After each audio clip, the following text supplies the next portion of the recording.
प्राकृतिक आपदाएं जैसे बाढ़, सूखा, भूकंप और बवंडर, यह सब जहां जाते हैं वहां काफ़ी मात्रा में नुकसान पहुंचाते हैं और इन प्राकृतिक आपदाओं को आने से रोका भी नहीं जा सकता है और न ही इनके आने का सटीक अनुमान लगाया जा सकता है।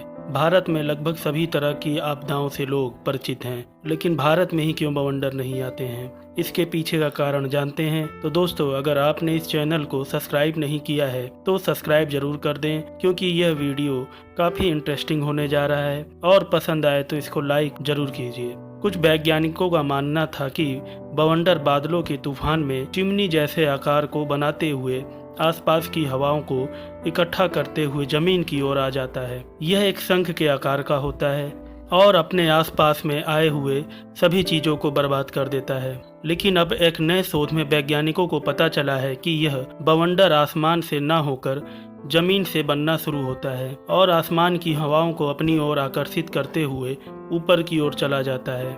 इसको जानने के लिए वैज्ञानिकों ने जमीन पर एक डिवाइस रखा, जिससे जो डेटा उनको मिला उससे क्लियर हो गया कि यह आसमान में न बनकर बल्कि जमीन पे ही बनना शुरू होता है। आमतौर पे ज़्यादातर लोग बवंडर और चक्रवात और तूफान को एक ही समझते हैं। वैसे तो इनमें कोई ज़्यादातर अंतर नहीं है। अंतर सिर्फ इतना है कि ये जहाँ बनते हैं वो उसी का रूप ले लेते हैं और उसी पर निर्भर करता है। लेकिन बवंडर एक अलग ही चीज़ है। इसको चक्रवात के साथ मिक्स ना करें। दोनों में एक ही चीज़ कॉमन है, ये दोनों मजबूत हवाओं के साथ घूमती हैं और जहाँ जाती हैं वहाँ तबाही मचाती हैं। 2018 में आए हुए एक तूफान ने उत्तर भारत में काफ़ी नुकसान पहुँचाया था।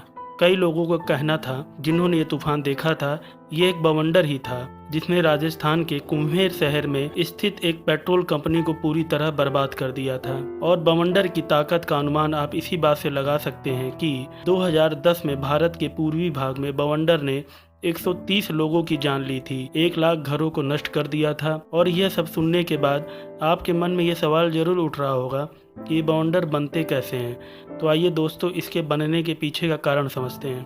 बवंडर को एक्टिवेट करने के ये 4 प्रमुख कारण होते हैं। पहला, जो हमारा वायुमंडल है उसमें नीचे और बीच के स्थान में हवा में नमी होना। दूसरा, अस्थिर हवा, मतलब वह हवा जो जमीन से उठने के बाद ऊपर की ओर चलती चली जाए। तीसरा, हवा को उठाने के लिए एक फोर्स की जरूरत होती है।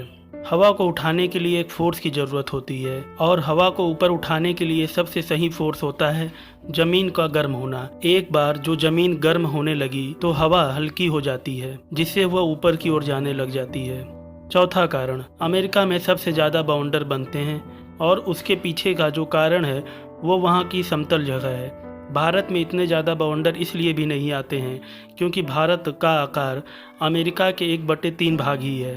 साथ ही भारत में भूमध्य रेखाओं से आने वाली गर्म हवाएं और ध्रुवों से आने वाली ठंडी हवाएं एक साथ नहीं टकराती हैं, जिसके कारण बवंडर की स्थिति नहीं बनती है। और अब जानते हैं कि चक्रवात और बवंडर से कैसे बचा जाए।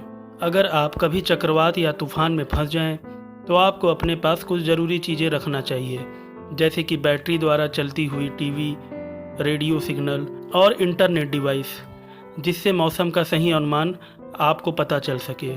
कुछ इमरजेंसी चीज़ें जैसे कि साफ़ पानी, ख़राब ना होने वाले खाने और मेडिसिन, ताकि आप लंबे समय तक किसी सेफ जगह पर रहकर इसका यूज कर सकें। थर्ड पॉइंट, ज़्यादातर मौतें और चोट लगने का कारण होता है आकाश में उड़ते हुए मलबे, क्योंकि वो मलबे तूफान में उड़ते हुए ऊपर चले जाते हैं और फिर वापस हमारे ही ऊपर गिर सकते हैं। वैसे तूफान में सबसे सुरक्षित जगह कोई नहीं होती, लेकिन जो बेसमेंट का कमरा होता है और बिना खिड़की के कमरे, जो कि तूफान की स्थिति में आप यहाँ छिप सकते हैं और अपने सर को किसी भारी कपड़े या टेबल के नीचे छिपा सकते हैं। और आप सभी को बवंडर के बारे में पता होना चाहिए, ये कैसे काम करता है, इसकी कितनी ताकत होती है और ये कितना नुकसान हमें पहुंचा सकता है। अगर हम इसकी चपेट में आ गए हैं तो हमें कैसे बचना चाहिए। इन्फॉर्मेशन आपको कैसा लगा कृपया कमेंट करके ज़रूर बताएं और इस वीडियो को लाइक और शेयर करें। Thank you.